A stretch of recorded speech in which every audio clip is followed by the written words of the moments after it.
the earth. And God didn't stop there. God planted the tree of life in the garden because God wanted the man to share in the same life that powered God. Because the man already had life.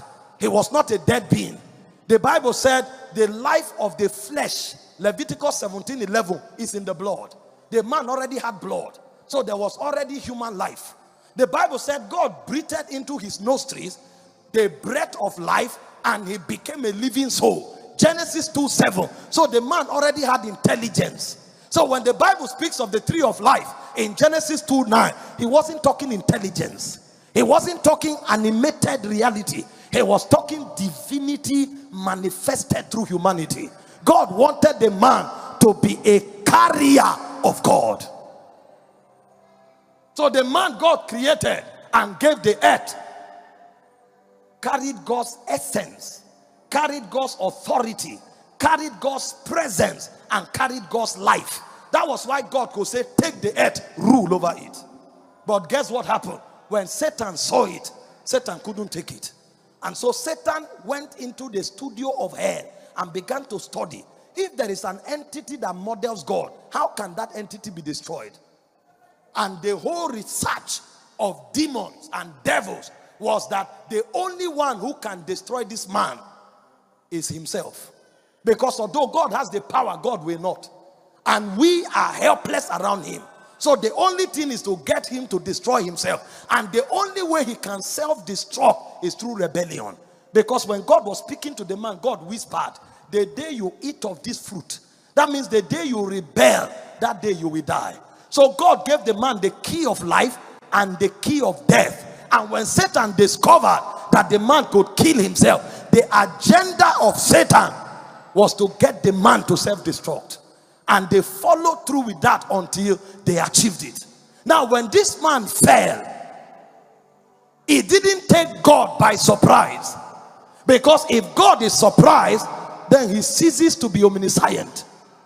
So God was not surprised. In fact, God already had an intervention package before he created the earth. The Bible said Jesus is the lamb that was slain before the foundation of the world. So what did God do? When the man fell, God activated the protocol of salvation. First, promises, then prophets. And as they declared, they created a way for the Messiah to come. And true to it, according to prophecy, Jesus came, Jesus died, Jesus was buried, and Jesus rose from the dead and restored the man back to where God wanted him to be. So right now, you have the authority that Adam lost. That's why Jesus gave you his authority. All power in heaven and on earth has been given to me. You go in that power. Right now, you have the life that Adam didn't take in Eden. He said, for God so loved the world that he gave his only begotten son, that whosoever believeth in him should not perish but have everlasting life. Right now, you have the presence of God because the Holy Ghost has come to live in you and with you forever. And right now, you have the essence of God. Him that is joined to the Lord is one spirit with him. So salvation came to give you everything that Adam lost. This is why when Jesus came, amongst other things, he was called the last Adam.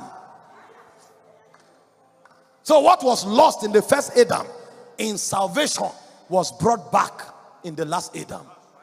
So every man today has the stature of Adam in the garden and much more. Because the last Adam is greater than the first Adam.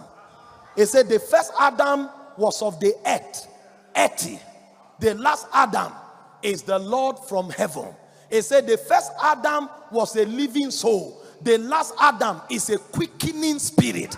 It says, as we have borne the image of the first, we must also bear the image of the last.